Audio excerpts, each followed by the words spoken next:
What's going on, everyone? So Los Angeles Lakers could potentially have a ton of cap space going into the 2026 NBA season.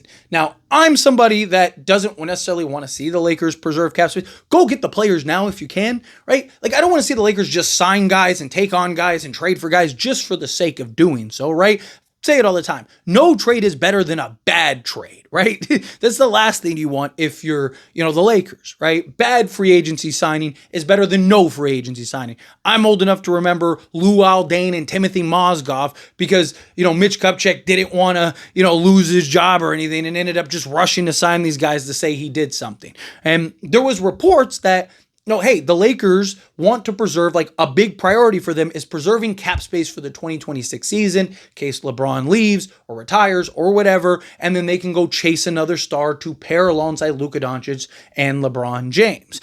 And I didn't think that made sense, right? At all. I saw that and I was like, why would the Lakers, I understand the Lakers could potentially have a bunch of cap space. And again, I don't want to see the Lakers just do things, but there's no free agent that makes sense in 2026. The only guy that you could argue would be worth, signing with the cap space would be Jaren Jackson Jr. But if Jaren Jackson Jr. wants to go to the Lakers and he is a free agent and he doesn't sign that extension, spoiler alert, he just signed an extension, but if he wasn't going to and the Lakers knew you could get him, you could do everything you need to do right now and then you can always go and sign and trade him, right? Trade for him. Plus LeBron's falling off the, you can work it out. If you have to, a team would probably just take Austin Reeves if you wanted to take Austin Reeves, right?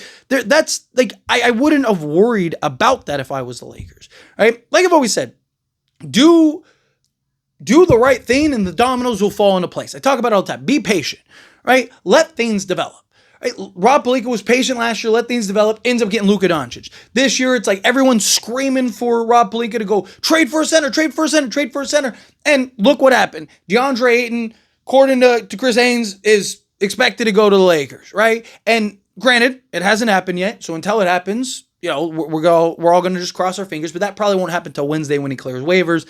Maybe you get an announcement that they've agreed, but more likely not till waivers. But point is that, Lakers could have went and traded all their assets and done all this other stuff and went and landed a Nick Claxton, and then DeAndre Ayton becomes available, and it's like, man, we could have gotten DeAndre Ayton for free, and you also lose Dorian Finney-Smith, and it's like now you need to replace Dorian Finney-Smith and get some wing depth, right? They signed Jake LaRavia, that's great, but I think you need a veteran wing. Well, if you traded all your assets to go get a center, now you're stuck with no way. Now you're in this position where it's rough. Now you're praying that the Miami Heat decide to swap Andrew Wiggins for Rui Hachimura and Gabe Vincent, which now they can look at you and go, guess what? Yesterday's price is not today's price. So now, and now the Lakers are just in a bad spot. So patience is everything. Patience is key.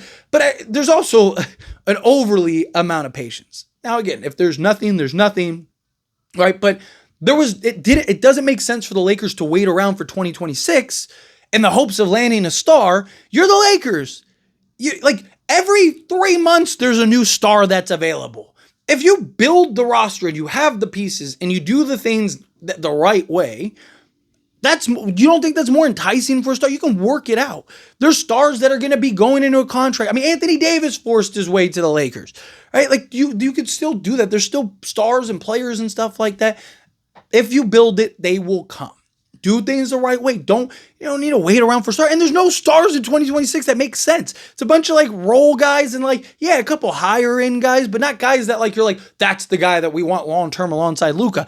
And I thought Austin Reeves was supposed to be the guy, right? I'm somebody that's, kind of team trade Reeves. I like Reeves a lot. I think he's great. I just don't know about him and Luka long term as your duo. But the Lakers supposedly do.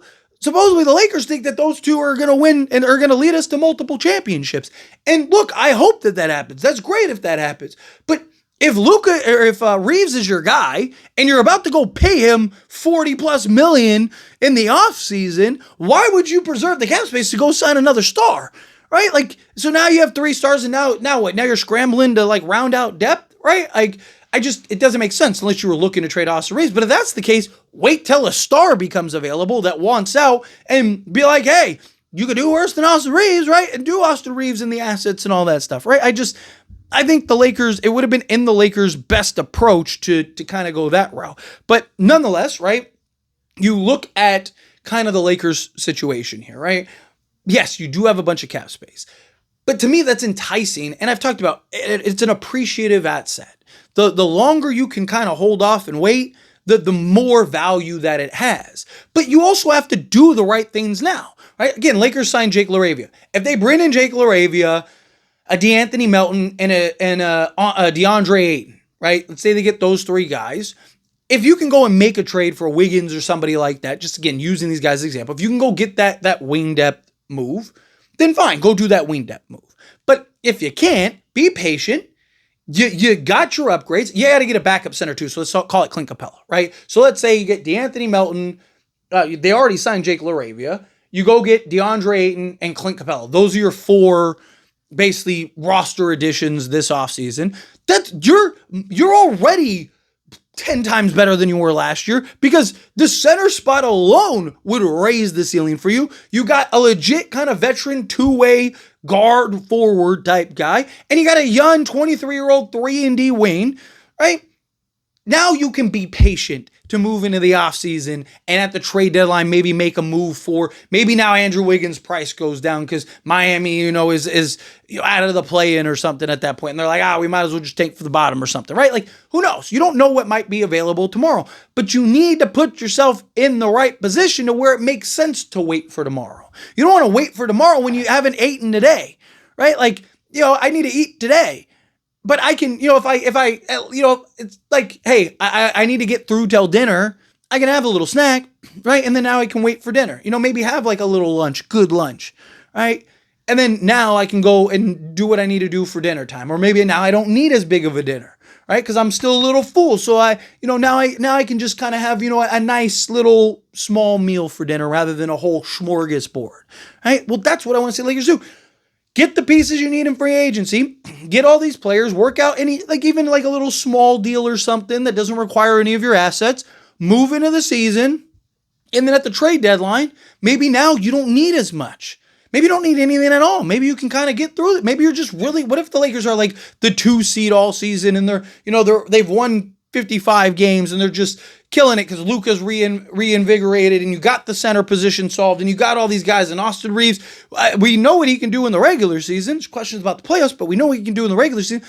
All these things start to kind of develop.